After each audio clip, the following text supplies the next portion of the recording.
you doing, buddy? I'm doing great. How are you? I'm doing very well. Well, welcome to InfinityX. We're thrilled to have you here. Please allow Antonio, me I to. like the shirt. Yes, sir. Yeah, yeah. Nino, make sure that you stay unmuted, brother, because obviously you're virtually co-hosting with us. But Brett, what's going on, man? Good to have you here tonight. Yeah, I'm super excited. Thanks for having me on, guys. Excellent. And please allow me to introduce you to the CEO and the founder of Epic Financial Strategies and the visionary behind everything that we do. This is Rob Gill. Rob, this is Bret Gornik. Thanks, David. I appreciate that. Brett, it's so nice to meet you. This show doesn't exist without David bringing it every single Tuesday and the work that he puts into this behind the scenes. And we also want to give a major shout out to Wayne Rice, brother, partner of ours, who is also part of the reason why we're here today, just so you know. Yeah, great to meet you both.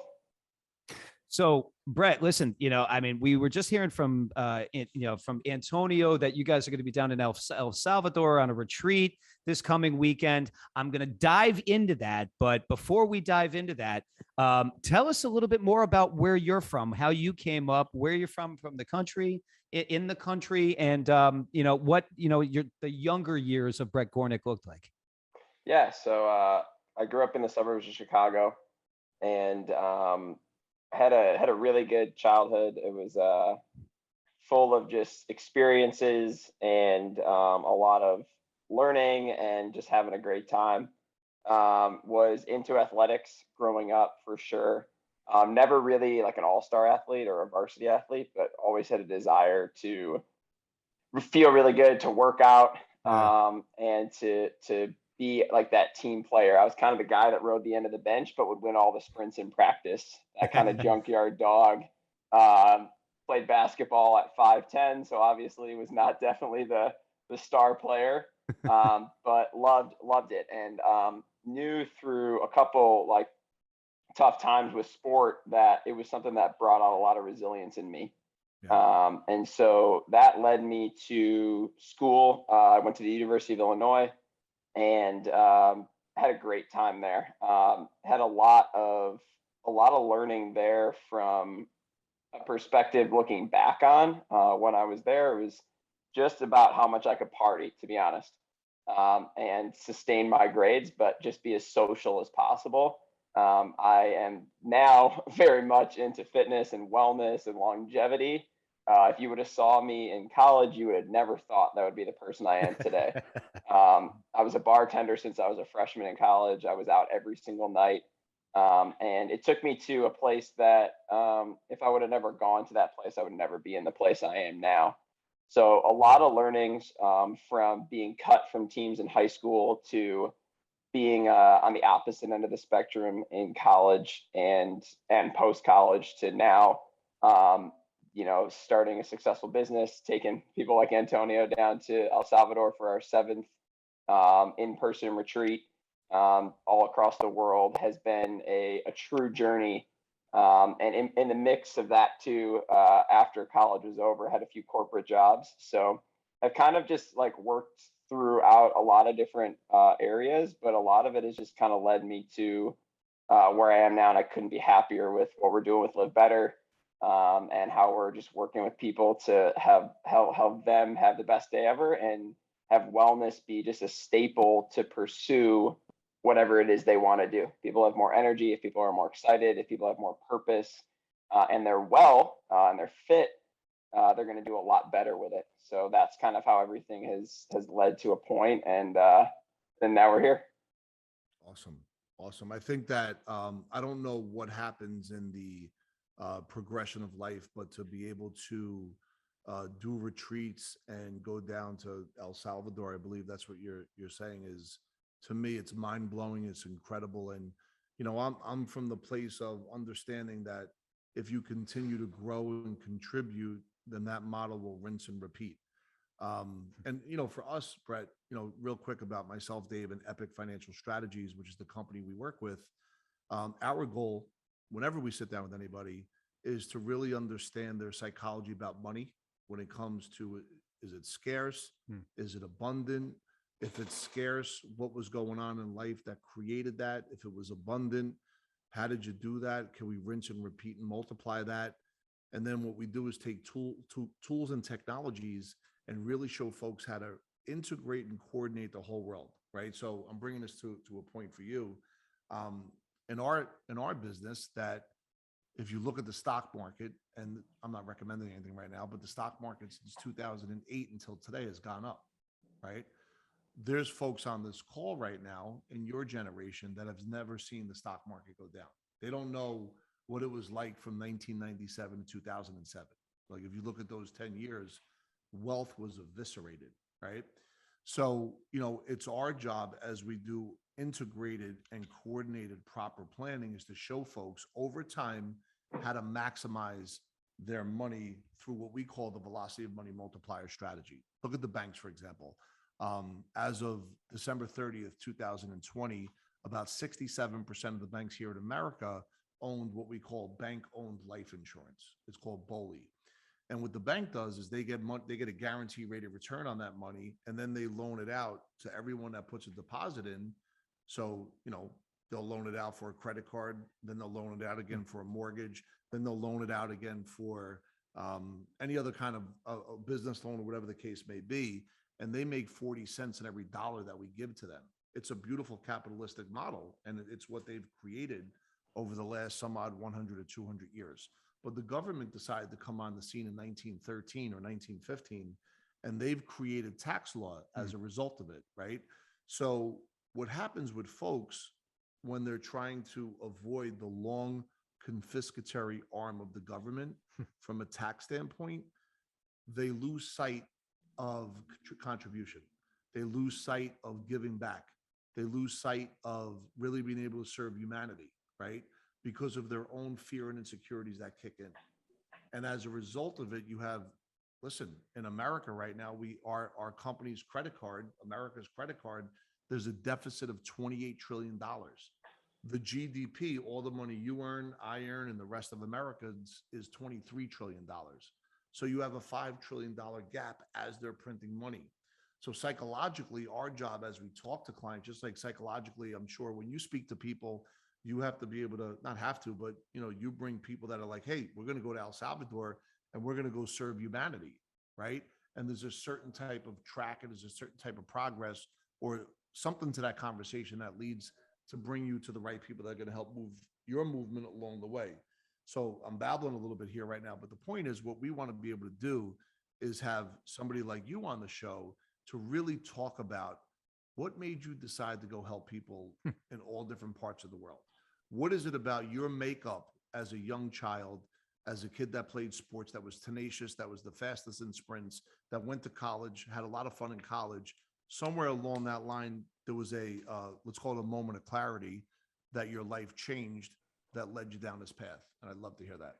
Yeah, that's a good explanation and a great question. I think all of us have a childhood intuition that we can follow, that we can really feed off of. And there was a point in my childhood, I remember shooting baskets in the driveway when I was probably 8 or 9, thinking there's got to be something I have to do to help people that are in a situation that just isn't as blessed as mine. And I remember that. And then I remember a second moment in high school when I hurt my shoulder and I met my then and now mentor in fitness, who just told me, he was like, you're going to do something in fitness and health and wellness. And then, years go by and you get kind of caught up in the system of going to school and studying economics, getting a business job, wanting a higher salary, getting another business job. And in the midst of that, though, that kept creeping back into my head because everything I was doing outside of work was then focused on building myself up. And then people started to tap onto that and say, oh, why are you eating this type of food? What are those supplements you're taking? Can I work out with you after work? And then one thing led to another. And I think the biggest thing that when we coach our clients that are trying to start businesses or have started a business and are trying to scale it is just to do it. And I think it sounds simple, but it doesn't have to be this all or nothing from the jump. You don't have to quit your job today and start a business. I overlapped corporate and Live Better for almost 3 years until I was ready to make that switch. But I did. I trained personal training clients at 5, 6, and 7 a.m., went to work from 8 to 5, then trained a couple other clients and ate dinner and went to bed for 2 years, until I hit a point, one, where I was ready to go. And then also when I was financially ready. Speaking of that, that was a huge piece of the puzzle for me. It was like, am I making more money doing what I want to do than I am what I don't? And once that hit yes, it was easy for me to pull the chute. Oh, yeah. But that was because of a lot of that hustle. And the Yep. main thing that came back to it was my skill set and what I was good at blended together for what I love to do, which was to help people better their lives. And so personal training was huge for that. And then I became a Nike trainer, so I got validity. Then we came up with our retreat idea, which was like a huge piece of the puzzle. And as those things started to overlap, it was like, how can we use these skills to help people be better? And then when they're better, then they can use that to pursue their purpose in life. Yep. And in the midst of all that, giving back, like you mentioned, has always been a key staple for us. So one of the things that we do is we run a youth wellness program for mostly Chicago public schools, but now we have actually through Antonio, we have a school out in New York that we're working with, a couple of schools in the suburbs of Chicago, and we're doing youth mindfulness and yoga and daily like wellness habits for kids. And so that's all just like on the backside of everything that we do. And something that is our give back purpose, because we've helped so many adults, and we're like, if we could help these people 40 years earlier, like we're going to be in a much better space. Sure. So I think the main thing when we work with somebody is, what is that root? What is that purpose that is driving you to do what you do? And once you really decide to go after that, you can take hits and you can get no's and doors slammed in your face, but it is so much better on the other side, and you will always get to that other side. And we believe that when you're filling up yourself with wellness in a productive way, you will out energy the negative. Like you'll just keep going because you don't have a choice. Like you're not tired. You don't need a coffee at 2 p.m. because you're just ready to go. And I think when you fill yourself up like that, then in true honesty, when you're filling yourself up, you have way more to serve other people. But if we're depleted, whether it's from a nutrient perspective or a movement perspective or a sleep perspective, we're not giving other people 100% because we don't have it. And once we get that, it's like crazy when that switch flips for people, when they're just like feeling better and they walk in and, we've seen people for weeks or months or talk to them on the phone or however we're coaching them. And I can just sense it. I'm like, oh, like you're just healthier, you're stronger, and you want to do more cool stuff. To me, that's just like lights me up. That's awesome. That's awesome. Dave, did you have what was the point? First of all, what area of corporate did you work in? I worked in data analytics for Kohls department stores first, and then Walgreens department stores. So I was analyzing profit margins on products, supply chain stuff, product assortments, and then across a bunch of different like brands and product lines within both of those stores. And was that what you were educated for at Illinois, or did you study something different?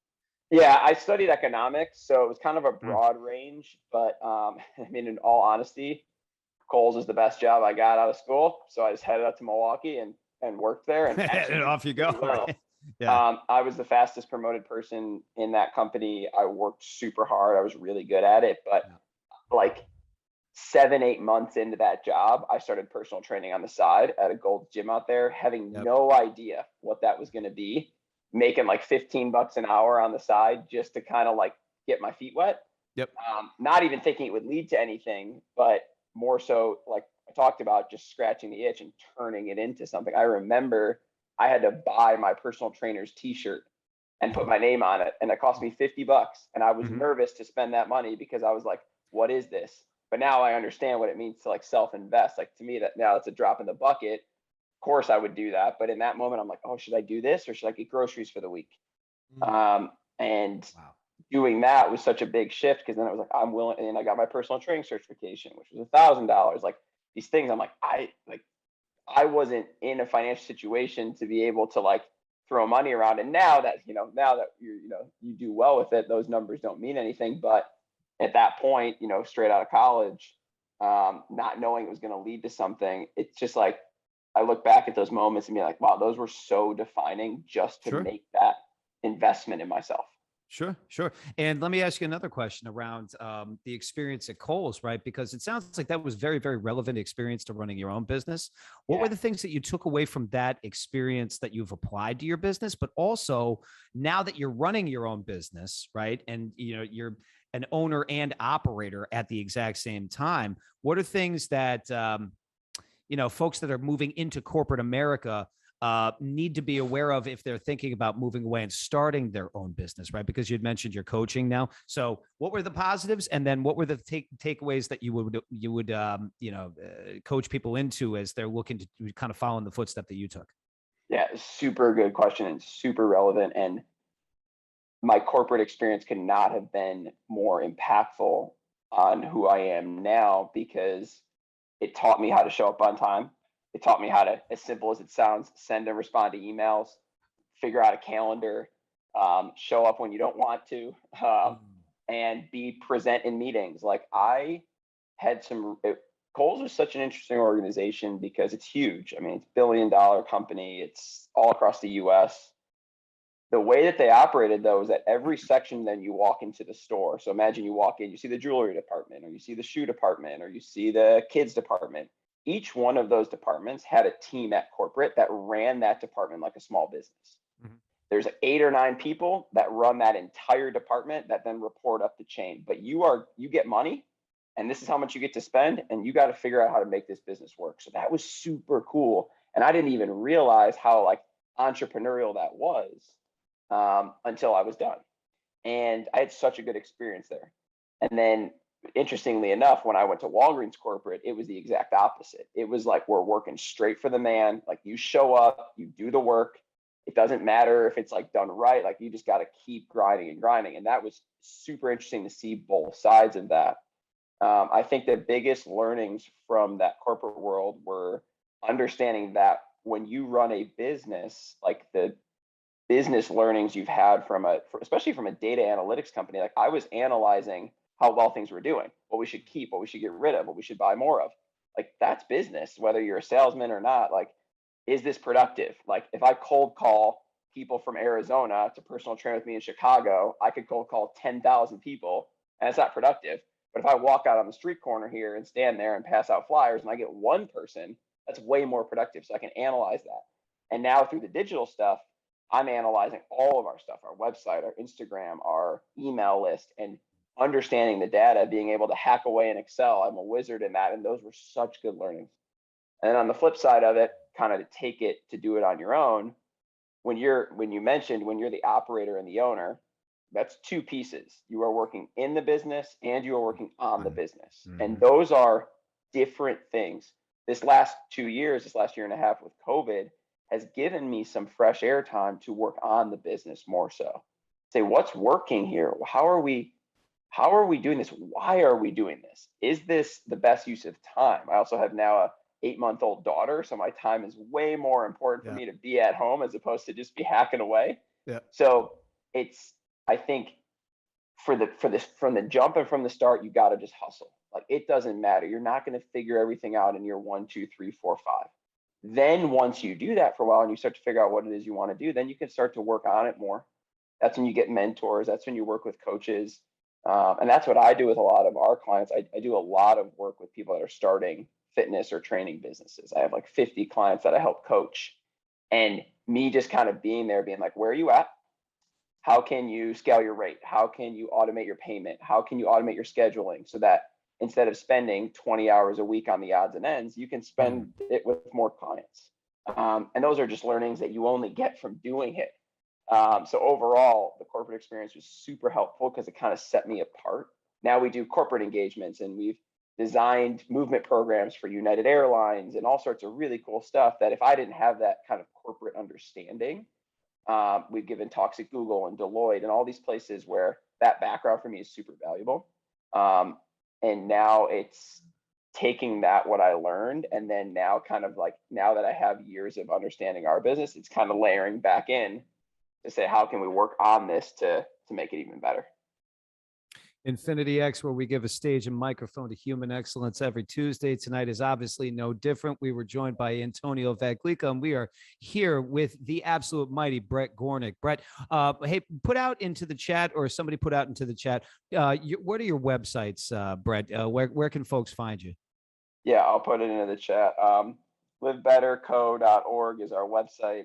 We've got some really cool stuff on there, at livebetterco on Instagram. I'll put that out there too. And folks, anybody, we are doing this live, Bret. So anybody who has a question for Bret, please put it in the chat. Parker, I see that. I'm going to get you in 1 second, my brother. But Bret, I got a question for you, my friend. So you shared so many different golden nuggets about the experience in corporate and how you're applying that to your business. One of the areas that I see that you're doing massive scale is in the areas of social media, right? You had mentioned that, I know you have 25,000 plus followers on Instagram.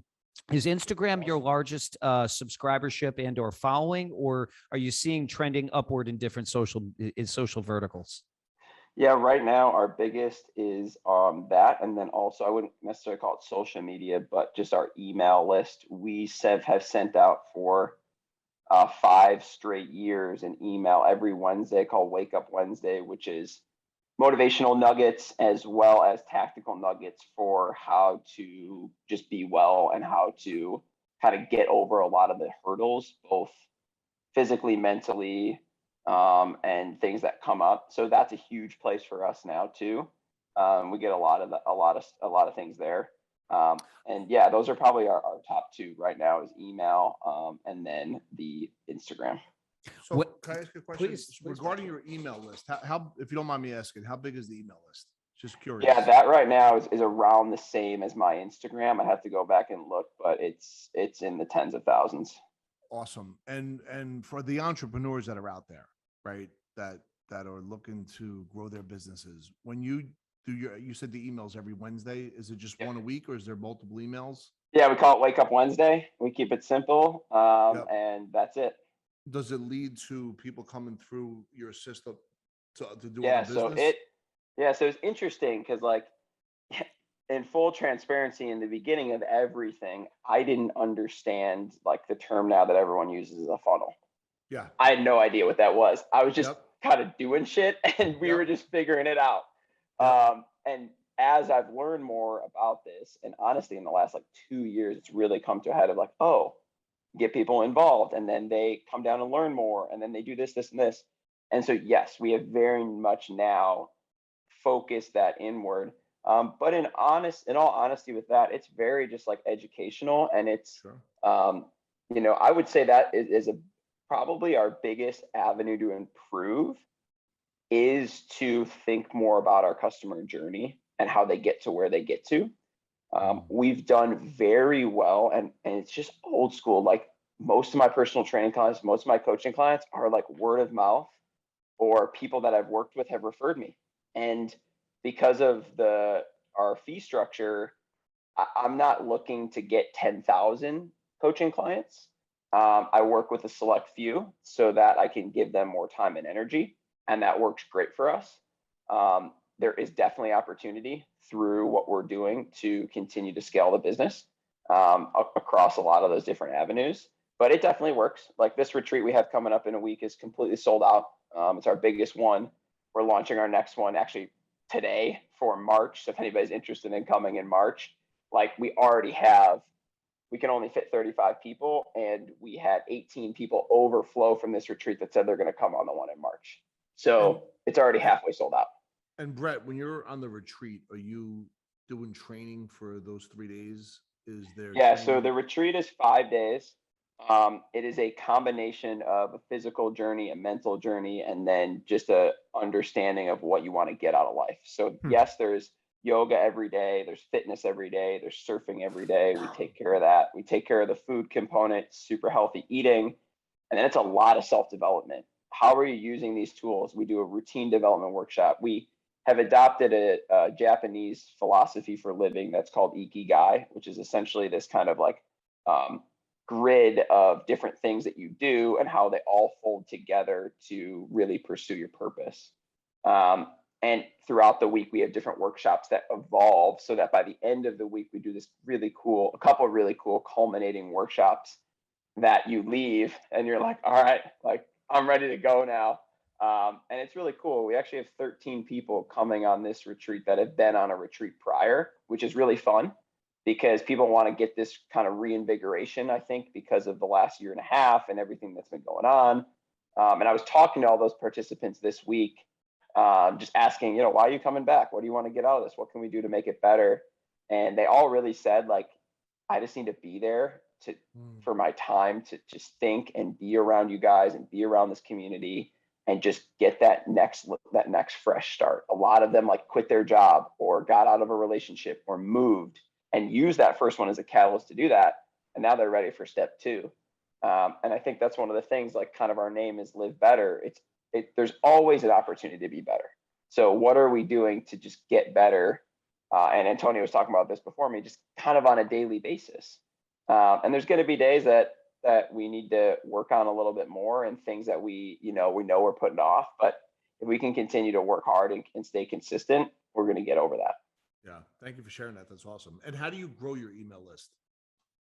Yeah, the biggest things that we did there was the consistency of putting out the email super consistently. I think people think that it's going to just happen or you're going to go viral. And that does happen to some people, but it is so few and far between. Like, our podcast has grown too over a long time. And we've had people with millions of followers and hundreds of thousands and all these things.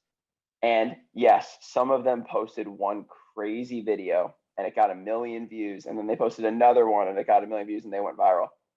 The ones though that actually get it, that aren't just like a genetic freak or have done something crazy, have just been keep going. So our email list went from like 400 friends for 2 years and we still stayed on it and then we got mentioned in a blog post, boom, 4,000 right there. Then somebody else shouted us out, 1,000 right there. And then we did a little like giveaway thing for 6 months. Boom, that got another 4,000 or 5,000. It was like all of these little trickling things that we would have never done if we just stopped after that first year. And we're in this for life. Like my business partner have decided this is our business forever. So we're not into the quick gains and, pay for followers or emails. Like you don't need any of that because we want this to be real people. Like our open rate for our emails is like 50 to 60%, which is really high in this industry. And I could care less if we got a bunch more people if they're not reading it or subscribing or actually following. So again, it's just like Antonio put in the chat, it's a consistency game. And I think most people, and just the way we are wired now with Instagram and instant satisfaction, if something doesn't go viral, we don't think it's worth it.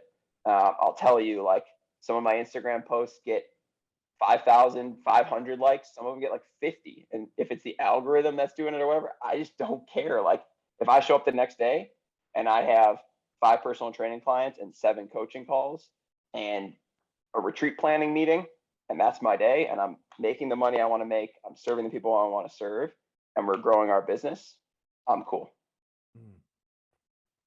Unreal. And let me ask you another question. As you continue to build and continue, well, first, actually, let me hit Parker Russo's question here from the chat. Who are your fitness mentors? I have a million different questions I want to ask you, but who are your fitness mentors? Yeah, so this is a great question. One that's like nobody's gonna know is a local guy in Chicago, great guy. When we first started our training, we got early adapted into the Nike training family, which there are 8 of us now in Chicago that are Nike trainers, which is kind of like this badge of like honor, quote unquote, in the training industry.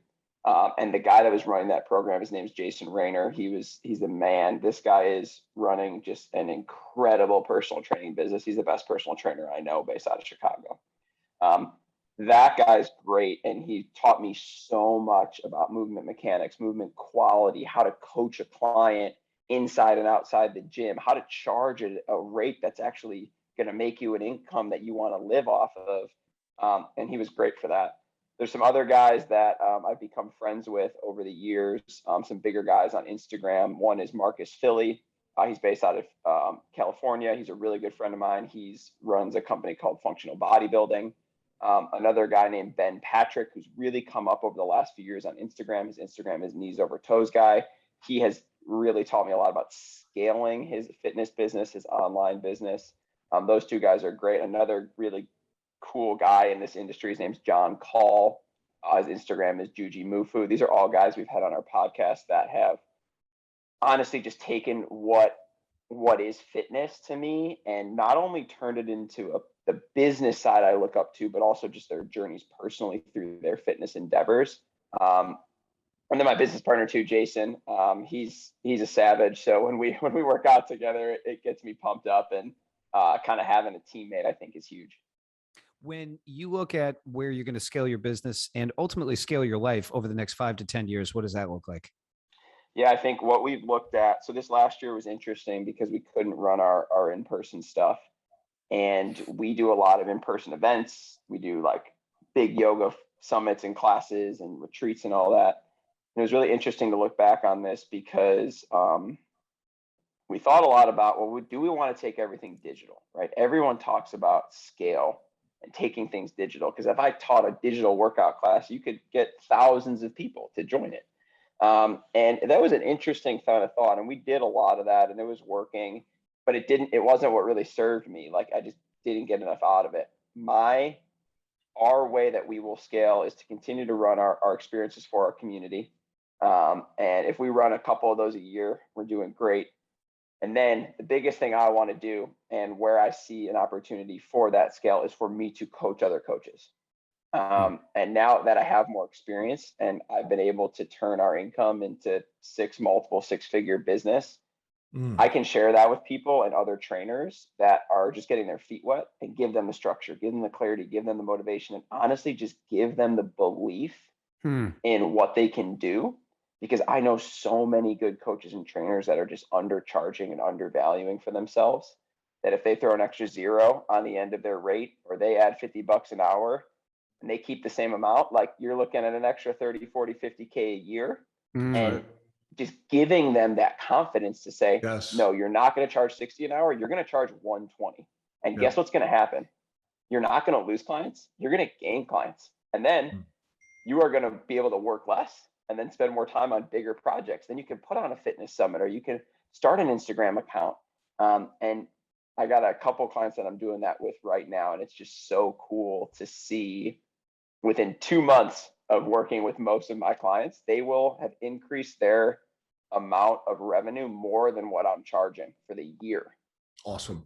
And I'm just like, I get chills. I'm like, I was talking to one of my clients yesterday and he's like, man, I just raised my rates to XXX and I just signed 2 clients. And guess what? That paid for your service for the year. And I said, we've only been working together for 3 months. Imagine what we're going to do in the next 9.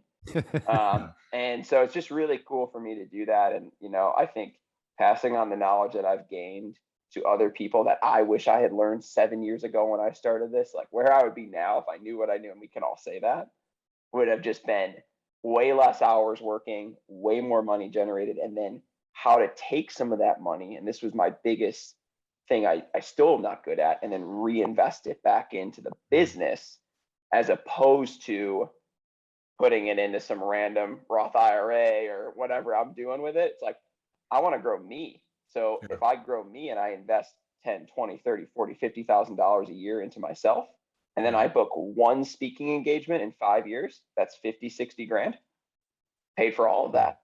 And that's happened. So it's a shift in that, and then just really helping other coaches see their potential and finding what they can do best.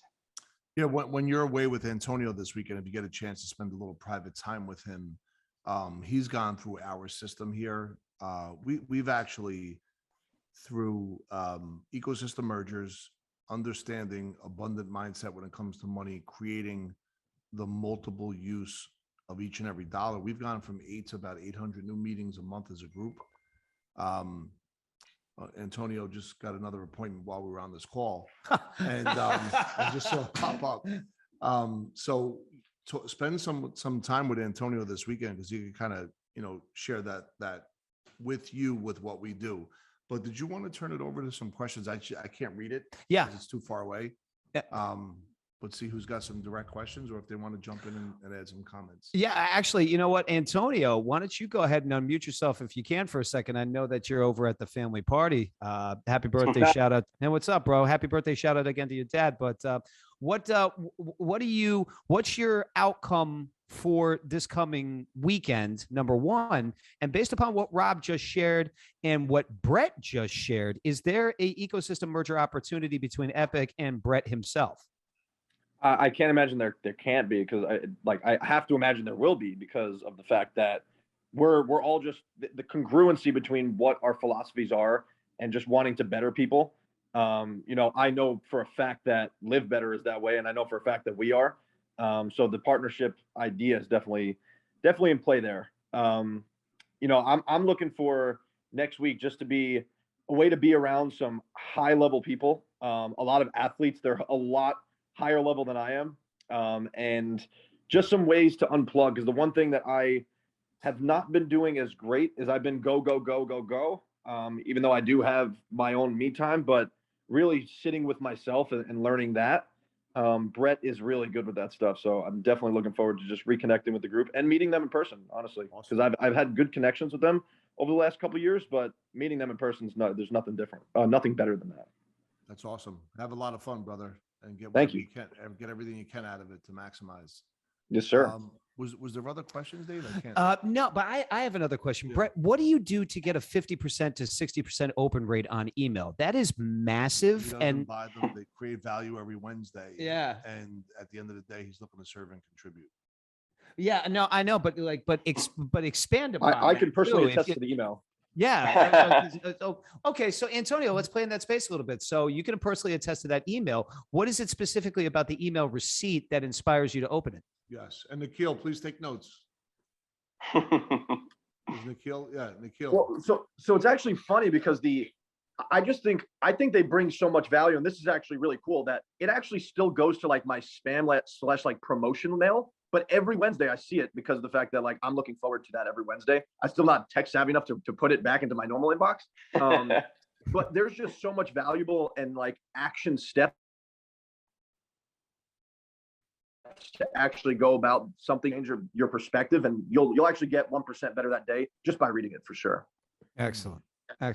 And from that influence, that mega power, do you fashion yourself, Bret, as a influencer, or do you fashion yourself as a business owner who happens to just have influence out there because of social media presence? Yeah, the latter half.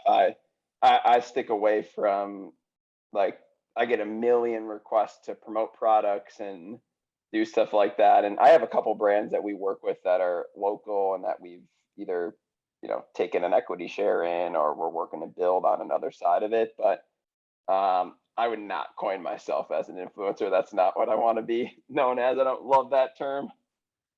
I mean, maybe just kind of like influencer by default, just surely because of the size, right? If you were scaling that level of influence in a couple of different additional fashions, I think that the outcome would be massive for you. We actually have a question that's coming in from Parker. Are you looking to grow having physical trainers work underneath you within your brand? Is that a thing? No, we are not looking to get other trainers underneath us. It's been a thought for sure. And we have other avenues that we think can grow. Our training it's very holistic with our clients. So we take people on and we take a really whole health model to it. So it's not just the physical training, but we do nutrition, we do a lot of other things. And that's not something we could do that. And we've talked about that for a while, but it's just not something that we want to go and do. I think it's the other things that I was mentioning, to really get more people that are trainers to learn how we've done what we've done and let them take their business and do their thing. And you mentioned that you've given a couple of lectures. I think you said Google and Deloitte, to name it. Now, when did you get that opportunity across your table to start taking it from a corporate perspective? And where do you see yourself scaling in that space as you go forward? Yeah, we do a lot of corporate work. So we've done, name so many companies that we've given talks, keynotes, led corporate wellness retreats for. We've done a lot of other really cool stuff on that front. And a lot of that has come from just straight up like real, like just connection with people. I think there's such a focus now on how big we can grow our Instagram and how big we can do all that. I think honestly, for me, those things have been just more of a validation factor than a business growth factor. A lot of it has come from shaking hands and meeting with people and talking to people and being in the room with the right people and having great clients that are just like, my clients are, they're awesome. Like they're CEOs, they're business people, they're entrepreneurs. And then we start working for their businesses. And then someone at that meeting says, oh, you should come do this at mine. And I think there's just like, that is what works the best. Like you having somebody on your side to go sell for you will work better than any advertisement, will work better than any email. It is a It's true. It's a trust factor, right? Like, yep. On average, they say it takes somebody 9 times of seeing an advertisement or whatever to consider thinking about that. That's why those but videos it takes, are good. Yeah, it takes 1 or 2 interactions with a person of talking about something that you trust to then go look into it. So you can build trust and rapport. And I think for what we do, because it's just higher ticket, we don't have to reach the masses. We just need to get the right people in the door doing the right stuff. And we're in a good spot. Awesome. InfinityX, where we give a stage and microphone to human excellence at all times. Rob loves that. Bret, I'll tell you, I love what you're up to, brother. I love what you're up to. And by the way, if you're giving consulting and you're doing consulting work to your clients around reinvestment back into your business, we got to have more conversations, brother, because leveraging financial instruments, but also strategy in some of the things that we do. And I know Antonio is going to share a little bit with that, with what you do and overlaying that. You could be a real mega power, brother. And we talk about, I asked the question about influence for a reason, because the mega power of your influence is the ability to influence others to making good decisions, right? And so from that perspective, there's a natural overlay in what you're doing, from a wellness perspective, physical wellness perspective and financial wellness perspective as well, right? And that relationship is incredibly intimate. And I see you in our future, brother. I think that there are things that we could do that would certainly be exciting and revolutionary, quite frankly. Let me leave it with this. When you Rob is going to love this one, shuffle off this mortal coil, right? And go and what do you want to be remembered for, brother? I think if I can, one of my favorite authors is Simon Sinek, and he's written a bunch of really good books. And one of the ones that I read a few years ago is called The Infinite Game. And it's essentially the understanding of, if you're going to build something start with why, somebody wrote too. If you're going to build something, in my opinion, it should be built to be infinite versus finite to then sell and make a bunch of money and go live in a cool house. I have zero aspiration to take our business and sell it or take it public or anything like that. That's just not where my mind goes. I don't think there's anything wrong with that. But once you start to add in these other influences to you, I don't know, I think it can dilute what your integrity is sometimes. I get it, because if you can sell it and it's going to secure your family's wealth for a long time, I understand that. Yeah. If I could be known for one thing, it's just that I gave everything my all. And I would say I am not a overall talented person, but I am a hustler and a grinder. And it just shows that if you do that and you align with what you're doing, with what your purpose is, you can do anything you want. And if I could be the spitting image of that, if someone could think, man, I don't know if I can do this, and they think of me and they go do it, I'll be the happiest person ever. Well, I cannot wait to follow your journey, brother, and continue to follow your journey. Bret, it has been an honor and a privilege to have you on our stage this evening. We can't thank you enough. We will be following up. We see you in our future. We are InfinityX, creating infinite opportunities through conversations just like this one. Rob, any finals, brother? Bret, thank you so much for jumping on, my friend. Tremendous story. I love what you're bringing to the world. I love how you broke down one person at a time, one email at a time, keeping it simple on Wednesdays. Success does leave clues and it requires great sacrifice. I think we know that. And, listen, man, helping the world for the better, to make the world a better place is what it's all about. And thank you for being who you are. And thank you for being on the show tonight. Rob, David, thank you guys so much. And I love what you guys are doing. And if I could leave with everybody, it's just have the best day ever, every single day. Thank you, brother. InfinityX, stage and microphone. Brett, we'll see you soon, brother. Everybody, thank you. We'll see you next Tuesday.